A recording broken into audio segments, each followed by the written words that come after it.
Hello friends, welcome to my channel. আশা করছি ভালোই আছো। তোমরা থাম্বনেল দেখেই হয়তো বুঝে গেছো আজকে আমি তোমাদের কোষে দেখি 1.1 এর এক দাগের অঙ্কটা শুরু করব। বলছে মূলদ সংখ্যা কাকে বলে। মূলদ সংখ্যা মানে হচ্ছে যে সংখ্যাকে আমরা p/q আকারে প্রকাশ করতে পারবো তাকে আমরা বলবো মূলদ সংখ্যা। তো এখানে আমাকে 4টি মূলদ সংখ্যা লিখতে বলছে। এক দাগ 4টি মূলদ সংখ্যা লিখতে বলছে। আমি আর সংজ্ঞাটা লিখলাম না, তোমাদের বইয়ে সংজ্ঞাটা দেওয়া আছে। তো 4টি মূলদ সংখ্যা হচ্ছে যে ধরো 2, -3, তারপর হচ্ছে -9/2, তারপর হচ্ছে কত 6/5। এগুলো হচ্ছে মূলদ সংখ্যা। যে সংখ্যাকে আমরা p/q আকারে প্রকাশ করতে পারবো তাকে আমরা বলবো মূলদ সংখ্যা। চলো 2 এর অঙ্কটাতে বলছে 0 কি মূলদ সংখ্যা। 0 সংখ্যাটা কি মূলদ সংখ্যা? মূলদ সংখ্যার দলে তো আমার অনেকটি সংখ্যা পড়ে।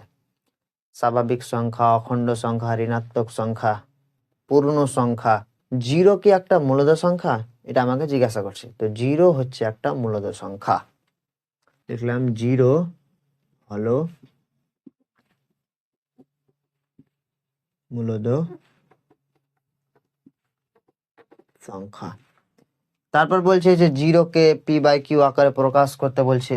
তো 0 কে যখন আমরা p/q আকারে প্রকাশ করব তখন কি দাঁড়াবে, যে 0/1 আমাকে p/q আকারে প্রকাশ করতে বলছে। তো 0টা হয়ে গেল p এর মান আর 1টা হয়ে গেল q এর মান। তো এটা হয়ে গেল কি p/q আকারে প্রকাশ করা। এটা হচ্ছে কি p/q আকারে প্রকাশ করা। লিখে দিলাম ব্র্যাকেটে। চলো 3 নম্বর অঙ্কে বলছে নিচের মূলদ সংখ্যাগুলি সংখ্যা রেখায় স্থাপন করি। এবার সংখ্যা রেখা, এটা হচ্ছে সংখ্যা রেখা। এবার সংখ্যা রেখাকে আমাকে কি স্থাপন করতে বলছে? প্রথমে বলছে 7। তো এরকম করে 1, 2, 3, 4, 5, 6, 7, 8। এরকম তো আমার একটা সংখ্যা রেখা। এটা এদিকে হয়ে গেল 0, -1, -2, -3, -3। তারপর হচ্ছে আমি আরো লিখছি, আরো আছে -4, -5, -6। এটা হচ্ছে আমার কি একটা সংখ্যা রেখা। দেখো এখানে আমার স্বাভাবিক সংখ্যাও আছে, অখণ্ড সংখ্যাও আছে, পূর্ণ সংখ্যাও আছে, সবই আছে। তো এখানে আমার 7টাকে পুট করতে হবে। তো 7 হচ্ছে এটা হয়ে গেল আমার কি সংখ্যা রেখা স্থাপন করা। 2 নম্বর বলছে -4। এটা হচ্ছে আমার 1 নম্বর দিলাম। এবার 2 নম্বর কত বলছে? 2 নম্বর বলছে -4। এটা আমার 2 নম্বর হয়ে গেল। 3 নম্বর বলছে কত 3/5। এবার এটা তো আমার মূলদ সংখ্যা হিসাবে দেওয়া আছে, এটা আবার কিভাবে স্থাপন করব দেখো, যে 3/5 তুমি কি করবে, এটা হচ্ছে রাফ, এখানে রাফ করছি। 3/5 দেওয়া আছে। এবার 3/5টাকে তুমি দশমিকে নিয়ে আসো। তো তোমার কত আসবে, যে এটাকে যখন ভাগ করবে, 3কে যখন 5 দিয়ে ভাগ করবে তখন কত আসবে, যে একটা দশমিক নিলে 0, 5, 6, 30। তো অ্যান্সারটা কত আসছে, 3.5 এর মানটা আসছে 0.6। তো তোমার 0.6টা কোথায় বসবে? 0.6টা কোথায় বসবে? 0 আর 1-এর মধ্যে। 0 থেকে বড় হচ্ছে কি 0.6, এরকম কোন একটা জায়গায় কি বসবে 0.6 বা কত 3/5। 3/5 এটা হচ্ছে তোমার 3/5। এটা হচ্ছে 3 নম্বর। 4 নম্বর দেখো, 4 নম্বর বলছে 9/2। তো 9/2 সেম ভাবে করো, দশমিকে ভাঙো। কত আসবে, 4 2 8, 1 দশমিকের জন্য একটা 0, 5 2 10। এটা হয়ে গেল তোমার 4.5। 4.5 কোথায় বসবে? 4 এবং 5-এর মধ্যবর্তী স্থানে, মধ্যবর্তী পয়েন্টে। তো এটা হচ্ছে মধ্যবর্তী একটা পয়েন্ট, এখানে তোমার কত বসলো 4, মানে 9/2। এটা হচ্ছে তোমার কত 4 নম্বর। এবার দেখো 5 নম্বর বলছে 2/9। 2/9 সেম ভাবে দশমিকে ভাঙবে, ভেঙে দেখবে যে কার মধ্যে পড়ছে। তারপর 6 দাগের অঙ্কটা দেখো 11/5 সেম ভাবে দশমিকে নিয়ে আসবে, তারপর দেখবে যে কোথায় পড়ছে বা কোথায় স্থাপন করতে হবে। 7 দাগের অঙ্কটা সেম ভাবে এরকমই। এবার চলে যাবো আমরা 4 দাগের অঙ্কে। বলছে নিচের প্রতিটি ক্ষেত্রে মূলদ সংখ্যা দুটির মধ্যে একটি মূলদ সংখ্যা লিখি ও সংখ্যা রেখায় বসাই। এটা একটা সহজ একটা অঙ্ক আছে, যে আমাকে দুটো মূলদ সংখ্যা বলছে। প্রথমটা বলছে 4 এবং 5, একের 4-এর 1, 4-এর 1, 4-এর 1 প্রথমটা বলছে 4, তারপর ও 5, 4 ও 5। তো 4 ও 5-এর মধ্যবর্তী একটা মূলদ সংখ্যা আমাকে লিখতে বলছে এবং সংখ্যা রেখা স্থাপন করতে বলছে। তো 4 এবং 5-এর মধ্যবর্তী একটা মূলদ সংখ্যা কিভাবে বার করব? গড় যেভাবে বার করে, দুটো সংখ্যার যোগফল বাই কত, 2। তো 4 যোগ 5 নিচে করছি, কত হয়ে যাবে এটা? 4 যোগ 5 বাই 2, এটা হয়ে গেল তোমার 9/2। তোমার 9/2 কোথায় বসাতে হবে জানো? দেখো 4 এবং 5-এর মধ্যে 9/2টা বসবে।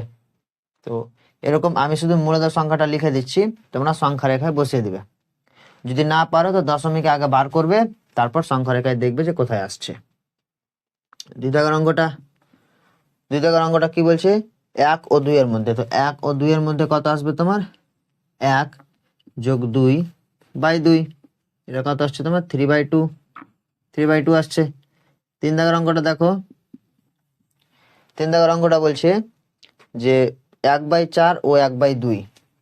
তো 1/4 প্লাস 1/2, 1/2, এটা যখন করবে তোমরা তখন চলে আসবে, এটা লসাগু করো, উপরেরটা যখন লসাগু করবে তো এটা হয়ে যাবে 4,2,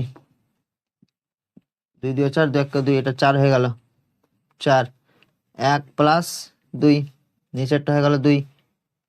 তো এটা যখন নিচে নামবে তখন কি হয়ে যাবে? 4 2 8, এটা হয়ে গেল 8। তো উপরে তোমার পড়ে থাকলো 3 নিচেরটা হয়ে যাচ্ছে 8, 3/8, 3/8। তো তুমি 3/8টা দেখবে, দশমিকে বার করবে কত আসছে এবং সংখ্যা রেখা স্থাপন করবে। সংখ্যা রেখায় দেখে নাও কিভাবে স্থাপন করতে হয়। যে আমাকে যদি ধরো 3/5 বলে দিল, তো এরকম একটা জায়গায় স্থাপন করতে হয় 0 আর 1-এর মধ্যে। আগে দশমিকে ভেঙে নিবে, ভেঙে নেওয়ার পর দেখবে যে কোথায় পড়ছে। ধরো 2 আর 3-এর মাঝখানে পড়লো, তো ধরো 2.1 দেওয়া আছে, তো একটু এই সাইডে, তারপর দেওয়া আছে 2.2, 2.3, এরকম করে করে দেওয়া থাকতে পারে। যদি বার হয় তো দশমিকে। তারপর অঙ্কগুলো তোমরা নিজে করবে, বার করবে -1 ও 1/2, 1/4 ও 1/3-এর মধ্যে দুটো সংখ্যা যোগ করবে আর 2 দিয়ে ভাগ করবে, দুটো সংখ্যা যোগ করবে আর 2 দিয়ে ভাগ করবে, দুটো সংখ্যা যোগ করবে আর 2 দিয়ে ভাগ করবে, এরকম করে করবে। 5 দাগের অঙ্কটা কি বলছে? 4 ও 5-এর মধ্যে 3টি মূলদ সংখ্যা বার করি। এই অঙ্কটা করাচ্ছি, 4 ও 5-এর মধ্যে, 4 ও 5-এর মধ্যে আমাকে 3টা মূলদ সংখ্যা বার করতে বলছে। তো আমি এখানে শুধু 4 আর 5 সংখ্যা রেখা স্থাপন করছি। এটা হচ্ছে 4, এটা হচ্ছে 5, শুধু 4 আর 5ই শুধু নিলাম, কিছু আর নিলাম না। এবার 4 ও 5-এর মধ্যে আমাকে এর মধ্যবর্তী 3টা মূলদ সংখ্যা বার করতে বলছে। তো প্রথমে আমি কি করি? গড় করি। গড় যদি করি তো কি আসবে? 4 যোগ 5 বাই 2, এটা করলে চলে আসবে 9/2। তো আমি এর মধ্যবর্তী একটা পেয়ে গেলাম, এরকম একটা জায়গায়, কত? 9/2, একটা পেয়ে গেলাম, আমাকে আরো দুটো বার করতে হবে। তো আমি 4 আর 9/2 এর মধ্যবর্তী একটা মূলদ সংখ্যা বার করছি, 4 ও 9/2, এটা হয়ে গেল 1। 2 নম্বর কি হয়ে যাবে? 4 ও 9/2, তো কি করতে হবে? যোগ করতে হবে। 4 প্লাস 9/2 কত চলে আসবে আমার? এটা যদি করি তো হয়ে যাবে 8, 8 প্লাস 9, 2টা নিচে চলে আসবে 4, এটা হয়ে গেল তোমার 9 আর 8 যোগ করলে হয়ে যাবে তোমার 17/4, 17/4। তো তোমার এই মধ্যবর্তী স্থানটা কত আসবে? মধ্যবর্তী 4 ও 9/2 এর মধ্যবর্তী মূলদ সংখ্যা কত আসবে? 17/4, 17/4, দুটা পেয়ে গেলাম।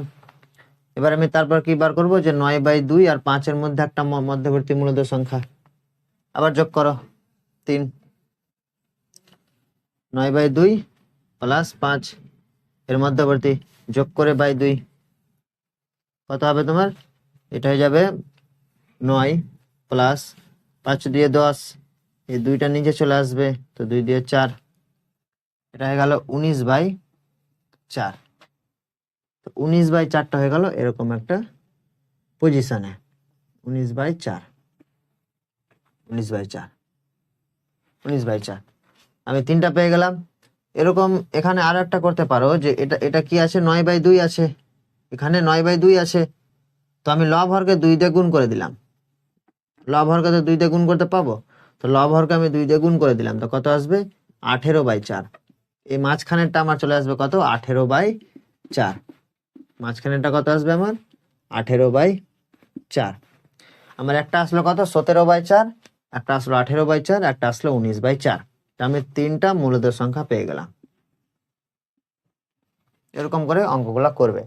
6 দাগের অঙ্কটা সেম, যে 1 ও 2 এর মধ্যে 6টি মূলদ সংখ্যা বার করতে বলছে, সেম ভাবে করবে। প্রথমে 1 আর 2 এর মধ্যবর্তী বার করবে, তারপর প্রথমটা আর যেটা বার করলে ওটা, এরকম করে করে 6টা বার করবে, সেম ভাবে করবে আমি যেভাবে করলাম, এরকম ভাবে করবে। করার পর মূলদ সংখ্যা দেখবে কত হচ্ছে তোমার, 6টা তো চলে আসবে, তারপর সংখ্যা রেখা স্থাপন করবে, এরকম করে সংখ্যা রেখা স্থাপন করবে। এবার 7 দাগের অঙ্ক বলছে যে 1/5 ও 1/4 এর মধ্যে 3টি মূলদ সংখ্যা। এই অঙ্কটা করাই, কি বলছে? 1/5 ও 1/4 এর মধ্যে, এখানে ছোট করে করে দিচ্ছি, 1/5 ও 1/4 এর মধ্যে। তো আমি কি করব, প্রথমে এই মধ্যবর্তী মূলদ সংখ্যাটা বার করছি, এটা হচ্ছে 1/5, এটা হচ্ছে 1/4, এর মধ্যবর্তী আগে মূলদ সংখ্যাটা বার করছি, কত আসছে? তো কি করব, গড় করব, গড় করি তো কত আসবে? 1/5 প্লাস 1/4, এটা 2 দিয়ে ভাগ হয়ে যাবে। এটা যদি করি তো চলে আসবে এই 4 5 20, 20, এটা হলো 4 প্লাস 5, নিচে 2 তো পড়ে থাকলো, 4 আর 5 যোগ করলে যাবে 9, আর এই 20টা নিচে চলে আসবে, তো কত হয়ে যাবে? 20 দিয়ে 40, 20 দিয়ে 40। তো আমি এর মধ্যবর্তী একটা মূলদ সংখ্যা পেলাম 9/40। সেম ভাবে এই এই প্রথমটা এবং 9/40 এর মধ্যবর্তী একটা মূলদ সংখ্যা বার করবে।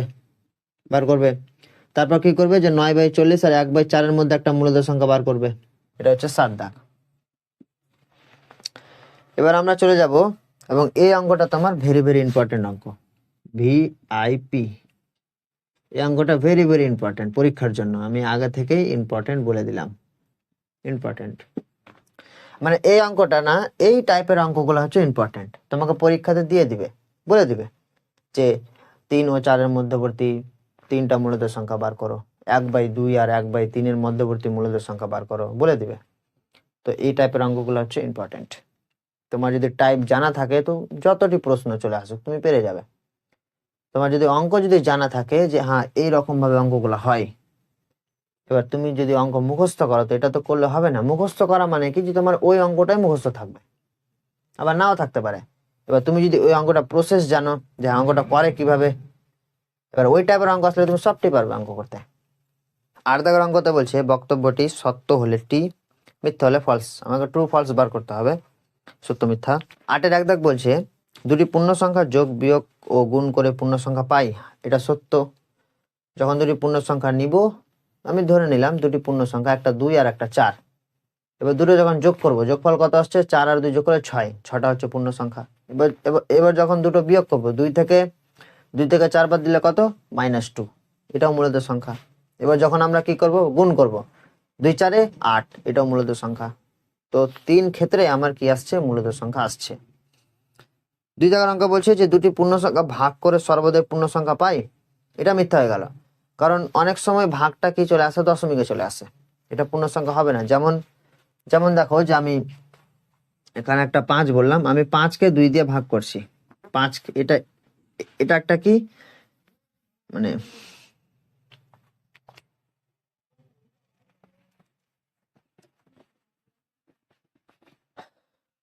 দেখো একটা এক্সাম্পল, যে আমি 5কে 2 দিয়ে ভাগ করছি। 5কে 2 দিয়ে যখন ভাগ করব তো এই ভাগফলটা দশমিকে চলে আসবে। দেখো 2 দিয়ে 4, দশমিকের জন্য একটা 0, 5 দিয়ে 10 হলো। তো আমার অ্যান্সারটা কি আসলো? 2.5। তো আমি যখন দুটো পূর্ণ সংখ্যা কি করছি, ভাগ করছি, এই 5টাও একটা পূর্ণ সংখ্যা, 2টাও একটা পূর্ণ সংখ্যা। যখন আমি একে অপরকে যখন ভাগ করছি তখন উত্তরটা দশমিকে চলে আসছে। তো এটা তো হবে না আমার, এটা আমার সর্বদাই পূর্ণ সংখ্যা পাই, এটা সর্বদা তো পূর্ণ সংখ্যা পাচ্ছি না, কারণ পূর্ণ সংখ্যার দলে আমার দশমিক বলে কোনো সংখ্যাই নেই। তো এবার চলে যাব আমরা 9-এর লাস্ট অঙ্ক। বলছে দুটি মূলত সংখ্যার যোগ বিয়োগ গুণ ভাগ করলে কি সংখ্যা পাবো দেখতে হবে আমাকে। দুটি মূলত সংখ্যা নাও, যোগ করো, গুণ করো, ভাগ করো, যে পারো করো, দেখবে যোগের ক্ষেত্রে যোগফল আসছে কিনা, বিয়োগের ক্ষেত্রে বিয়োগফল আসছে কিনা, গুণের ক্ষেত্রে গুণফল মূলত সংখ্যা আসছে কিনা, ভাগের ক্ষেত্রে ভাগফল মূলত সংখ্যা আসছে কিনা, এটা তোমার কাজ। তো আজকের এই ভিডিওটা এতটুকুই। কোষে দিকে 1.1 হয়ে গেল সমাপ্ত, মানে শেষ। তো এরপরের আমরা থিওরিতে চলে যাব অমূলত সংখ্যা নিয়ে। তো এরপরের ভিডিওতে আমরা দেখা করব। সবাই ভালো থেকো, থ্যাংক ইউ।